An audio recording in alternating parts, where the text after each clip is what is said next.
O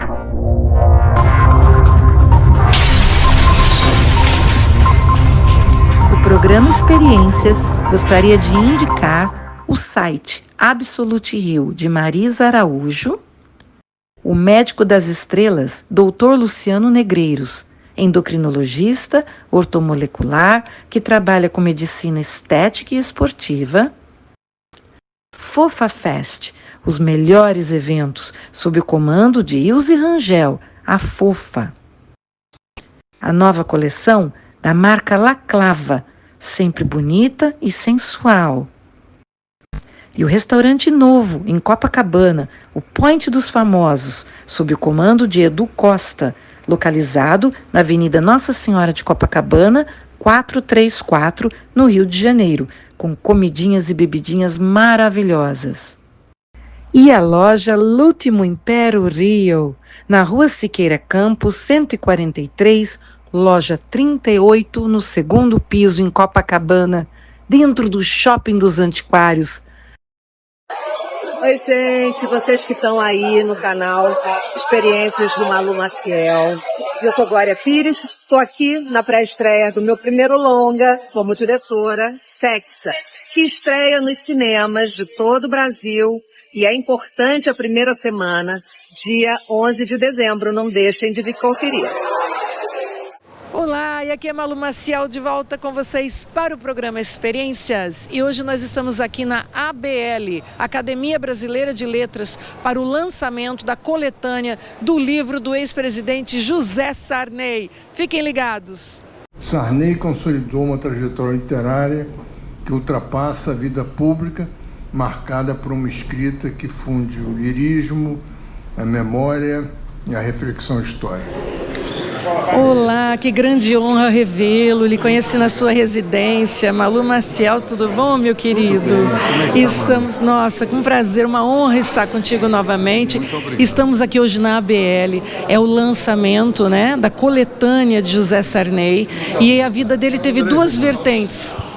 3 romances e aqui eu estou colocando esses romances justamente aos leitores jovens, porque eles poderão conhecer uma obra que foi feita ao longo de todos esses anos e que já estava com edições esgotadas e agora foram muito bem tratadas pela editora Ciranda Cultural e representa uma fase muito importante para mim pelo livro, tá? Ai, que maravilha! A sua vida teve duas vertentes, como o senhor mesmo disse, né? A política é a minha vida, da literatura. Sendo que eu entrei para a academia pela vertente da literatura. Que é a sua paixão, né? A minha paixão. Obrigado. Parabéns. Grande poeta e grande escritor. Foi uma honra estar contigo. Muito sucesso obrigado. Sempre. Ah, Malu, um grande abraço a você. Obrigada, querido.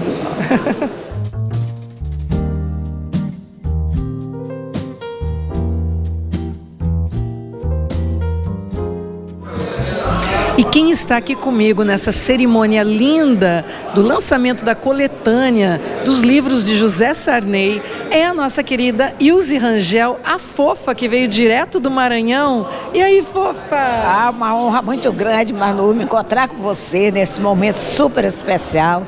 Lançamento do nosso eterno presidente José Sarney aqui na Academia, né, de Letras. Então isso é muita emoção para nós maranhenses, esse momento ímpar. Você veio do Maranhão só para esse lançamento? Só para esse, eu vim prestigiar o nosso eterno presidente José Sarney. É verdade que você é amiga pessoal dele, Fofa? Sou amiga da família, de Fernando, de todo mundo, ama a família Sarney.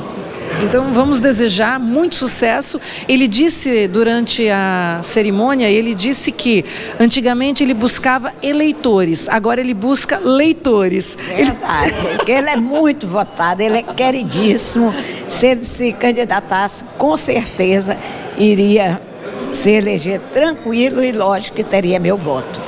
É lógico, porque apesar dele ter 95 anos, não parece, nem por dentro, nem por fora, ele continua maravilhoso, falando muito bem. Um dos homens mais inteligentes que eu já conheci na minha vida. Se não é o mais inteligente do Brasil. Ele caminha todos os dias. E uma coisa bacana, que ele é flamenguista, está torcendo pelo campeonato da gente da Libertadores, sabe, o Brasileirão. Zé Sarney é Flamengo. Então, essa foi a homenagem, né, a esse grande poeta, escritor e também um grande político brasileiro, José Sarney. Não é isso, fofinha? Parabéns a Sarney. Parabéns, ex-presidente, como diz a fofa, nosso eterno presidente, José Sarney. E que honra que foi essa participação do ex-presidente José Sarney no programa Experiências. E agora fiquem ligados mais um pouquinho para ver essa cerimônia linda aqui na ABL.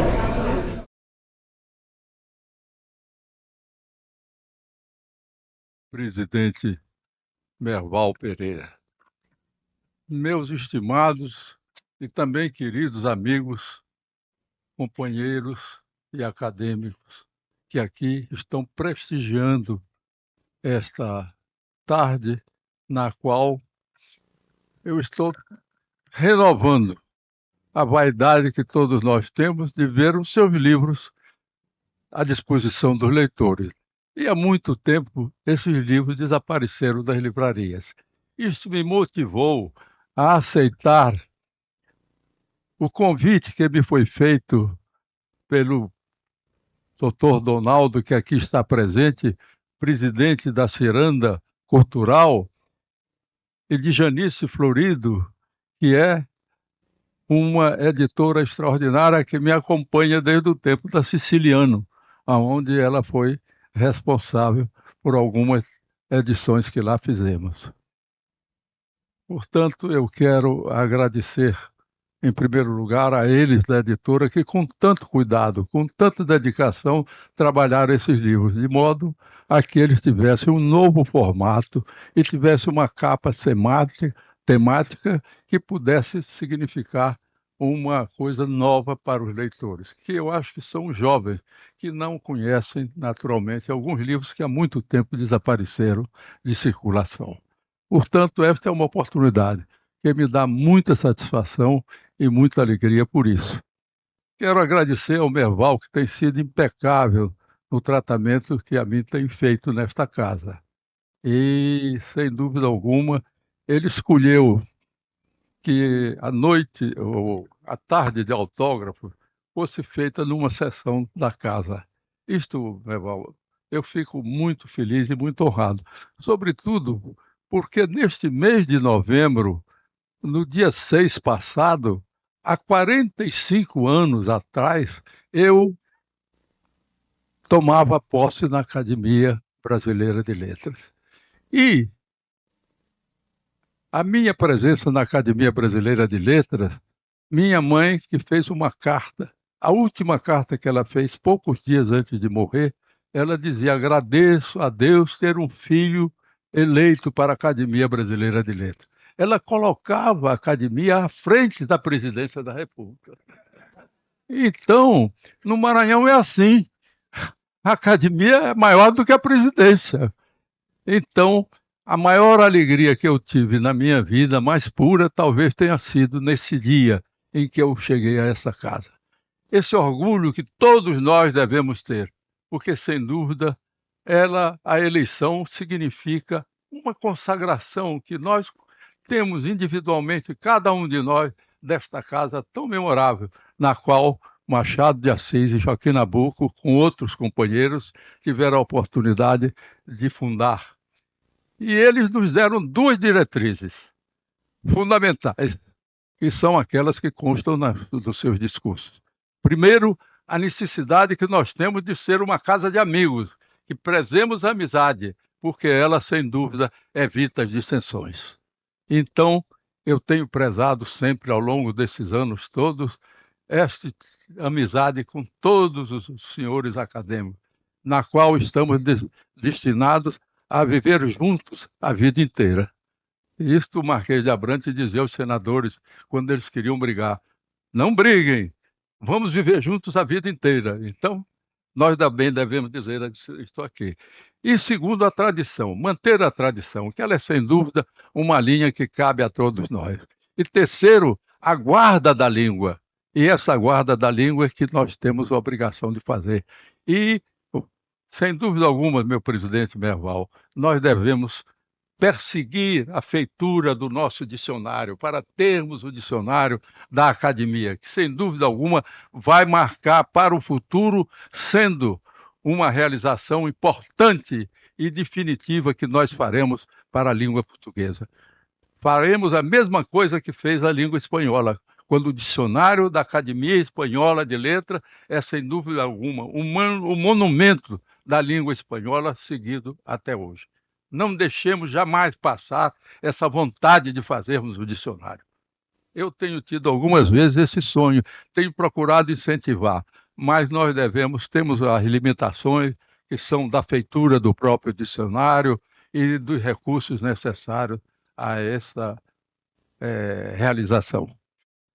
Eu quero dizer também que naquele tempo que eu fui eleito, eu já tinha escrito 3 livros de poesia.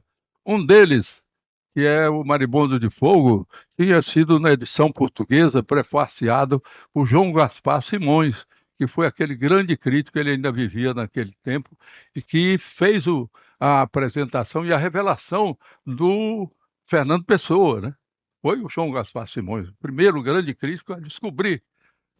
Ele já estava bem velho, mas se dispôs, por uma solicitação da Academia de Ciências de Lisboa, que me fez também sócio correspondente dela, para que nós fizéssemos essa publicação, que é uma belíssima edição que eles realizaram com muitas ilustrações. E já tinha publicado O Norte das Águas, que teve uma grande recepção aqui naquele tempo. E 2 contos também, muito curtos, novelas, a Merícia do Riacho Bem Querer e O Brejal dos Guajas. Então, naquele momento, eu recebia essa proposta que me foi feita pelo Ataíde. Eu não queria, achava que ainda não devia, jamais pensei que pudesse participar da Academia Brasileira de Letras. O Ataíde chegou e me convidou, e eu disse que não era candidato, e ele me convidou para almoçar com ele, e nós saímos aqui num passeio, passamos na frente de uma pequena livraria que tinha. Ele disse, vamos entrar. Pediu uma folha de papel e me obrigou a fazer a minha inscrição como candidato na academia. Então, a Ataíde dizia, uma eleição aqui, a gente tem que arrumar briga, então eu quero colocar você nessa briga. Então, ele gostava de fazer aqui, ele está aqui, e é uma lembrança e uma saudade que não passa. Pois bem, eu devo dizer que a minha vida sempre foi tida como duas vertentes. A vertente da literatura e a vertente da política. Dizia o Napoleão Bonaparte que a política era um destino e a literatura era uma vocação. Ele desenvolvia muitas vezes, na palavra dele, a vocação e falava também muitas vezes do destino, né? E eu acho que, no meu caso, esse destino da política eu não posso jamais deixar de louvar, porque foi ele que, sem dúvida, me proporcionou ajudar naquilo que eu pude ajudar o povo brasileiro. Em alguns momentos, algumas coisas definitivas, como a democracia que hoje nós desfrutamos no país. Sabemos e guardamos o que custou aquilo naquele momento, mas reconheço que tive uma participação que considero significativa naquele momento. Quando renunciei ao partido do PDS e, ao mesmo tempo, organizei uma dissidência que era o Partido da Aliança Liberal, que chegamos e completamos o que faltava no colégio eleitoral para que o Tancredo Neves fosse eleito presidente da República. Mas foi a vocação que me trouxe para esta casa, não foi a política. A política, hoje eu tenho dito, quer dizer, eu deixei de buscar eleitores para buscar leitores, né? Agora eu estou buscando leitores, né? Não estou querendo mais de eleitores, né? Porque é difícil chegar para um eleitor e dizer que ele tem que votar num velho de 95 anos, né? Então, é essa vocação que me trouxe até a academia. Eu quero dizer que esses 3 livros que agora nós estamos reeditando, eu, como disse, temos que agradecer muito à editora Ciranda Cultural, porque ela fez um tratamento excepcional. A capa dos livros são realmente bonitas. Eu tenho que dizer, sem vaidade, que achei muito bonitas as capas e estou muito orgulhoso que elas tenham sido feitas. Está vendo, Vinícius? Então, eu quero dizer que eles tiveram uma recepção muito grande. Por exemplo, O Dono do Mar foi traduzido em 12 línguas. Quer dizer, O Dono do Mar teve edições em chinês, teve edições em russo, teve edição em húngaro, em búlgaro, teve edição em francês, alemão, espanhol, eleição americana, inglesa também. E na edição inglesa foi traduzido pelo Rabassa, que foi o tradutor de Jorge Amado e o tradutor do Garcia Marques também. Nessa edição, foi considerado, naquele ano de 2003, no livro estrangeiro, o terceiro livro, né? E eles deram esse prêmio nos Estados Unidos, com um tratamento muito bom. Na França, eu tive a felicidade de ter, como um bom crítico dos meus livros, o nosso Lévi-Strauss. Quer dizer, que pessoa que eu fui, depois que ele teve essa leitura também tão simpática dos livros, eu fui, posso dizer, tive uma certa relação estreita com ele. E tenho uma longa correspondência com o Lévi-Strauss, que eu pretendo também um dia, se o tempo permitir, de publicar essa correspondência. Quer dizer, que será interessante, porque ele faz muitas considerações sobre sua passagem no Brasil, as coisas que ele, os Tristes Trópicos, quer dizer, que ele, um livro muito importante dele, enfim. E também o Jean Euracchione, que na França traduziu também os Amigos. E porque eu tive a sorte de encontrar uma boa editora, que era a Hachette Littérature, que, assim, com a ressurreição desses livros agora, eu acho que a gente muito. Eu, por exemplo, que não estou mais na política, né? Estou achando que. Mas a política está sempre na gente, quer dizer, mexendo um pouco. Mas eu já estou vacinado, né? Eu não tomei aquela, não acredito em vacina como andar espalhando aí, não, eu acredito. E estou vacinado. De maneira que também, por exemplo, o Dono do Mar, eu levei muitos anos coletando aquelas histórias, as lendas que eu coloquei no livro. E muitas vezes, algumas noites, eu saí para ficar com os pescadores na beira da praia, ouvindo as histórias que eles contavam. E as lendas, essas lendas que estavam, que me custaram fazer uma pesquisa sobre as navegações portuguesas e onde eles tinham estado no mundo inteiro, que essas lendas circulavam, eram as mesmas que estavam na costa do Brasil. Então, nenhuma delas que eu refiro ali foram lendas só nossas. Não, na costa da África também eles tinham as mesmas lendas que os portugueses deixaram. Com algumas palavras, por exemplo, que eu achava que tinham 200 ou 300 anos, como a escota, por exemplo, que era aquele instrumento dos barcos de pescadores do Maranhão. Ele, naturalmente, eu pesquisei, e depois de ler tanto, não encontrei essa palavra que tinha vindo. Ela atravessou os mares e atravessou esses 200, 300 anos, até chegar e ficar na costa do Maranhão, revivendo até hoje. Então foram pesquisas que me levaram muito tempo, e ao mesmo tempo vindo aquelas histórias, tomando notas e tal. E depois de muitos anos, eu saí para escrever um conto, que seria o Capitão Cristório, que é o. Mas depois que eu comecei, e quando escrevo, eu pego o princípio da história e o fim. E o meio a gente desenvolve nas noites que fica insone, perseguido pelos nossos personagens. Pois Saraminda, por exemplo, eu fiquei tão secado por Saraminda que uma noite eu estava umas 2 horas da manhã escrevendo, quando a Marli entrou. Você está apaixonado por essa mulata que não quer nem dormir? Eu digo, não, dormir eu quero. Então, eu acho que também na Duquesa Vale uma Missa também muitas pesquisas eu fiz. Por exemplo, essa do Partido Comunista, receber aqui, porque eles não podiam mandar, não tinham bancos para mandar dinheiro para estender o partido pelo mundo afora. Então, aquilo que tinha sido saqueado de obras de arte, o partido russo mandava, o Comiform mandava para os. E eles chegavam aqui e vendiam. E eu detectei e conheci, quer dizer, um desses compradores, cuja filha era casada com um cunhado meu. Então, eles tinham o quadro na casa deles, quadro que eu vi, não era esse que nós colocamos, que eu coloquei no livro, mas era um quadro que tinha uma assinatura de Velázquez. Evidentemente, a família começou a brigar pelo quadro, né? E era uma fortuna o quadro, se fosse. Aí contrataram uma equipe para desvendar a autenticidade do quadro. E nessa luta toda, eu não vou dizer o que eles chegaram à conclusão, porque vocês vão comprar o livro, não compraram, os acadêmicos mandei para todos logo antes, para que não ficasse aqui em fila para receber autógrafo. Então, nós vamos ter esse, esse livro já com essa história.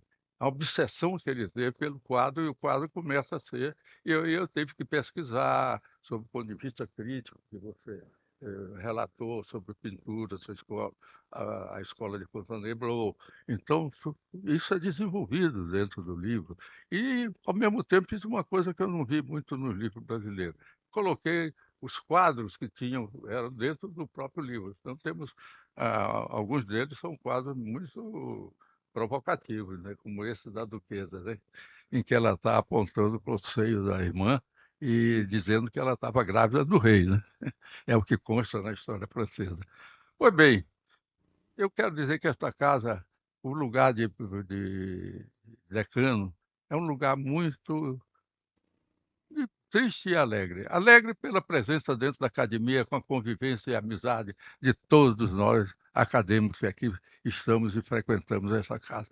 Eu tenho um grande orgulho de pertencer à academia. E todos eu sei que têm o mesmo orgulho que eu tenho. E devemos lutar e continuar. E isso só faz bem a gente. E faz bem ao Brasil que tenhamos aqui perseguindo a guarda da língua, da tradição e o gosto da amizade e da convivência que nós temos. E, por outro lado, também a saudade que a gente tem, por exemplo, com o lugar de decano, de tantos anos, ver todos os nossos colegas que viveram tanto tempo conosco desapareceram. E nós ocupamos o primeiro lugar na fila daqueles que desapareceram. Então, aí a gente já vê que há uma certa vontade de o Portela sempre dizia, não pleitei meu lugar, não. Ele era uma cadeira atrás de mim, né? Então, nós brincávamos muito sobre isso. E eu quero dizer, por exemplo, saudade do Ataíde, do Odilo Costa Filho, um grande amigo que tive na minha vida, o último salão literário do Rio de Janeiro. E foi lá que eu conheci os grandes escritores daquela época. Manuel Bandeira foi meu amigo, Carlos Drummond de Andrade, que frequentava lá, Peregrino Júnior, Afonso Arino de Melo Franco, quer dizer, meu também grande amigo, Raquel, Jorge Amado, e aqui também, não foi desse tempo, mas Goulart, Castelo Branco, quer dizer, Castelinho, que tomou posse aqui, foi recebido por mim, o Vilaça, o próprio Portela, de que eu falei agora, o Ciro dos Anjos, que eu sentava aí, nessa cadeira, que eu cheguei, que está o nosso esquiê querido, e o Ciro dos Anjos diz, sai dessa cadeira que o Ataíde olha muito para ela, quando a casa está completa, ele derruba. Aí eu saí dessa cadeira, aí ele achava que eu estava. O Merval não tem isso, não. Então, eu quero também.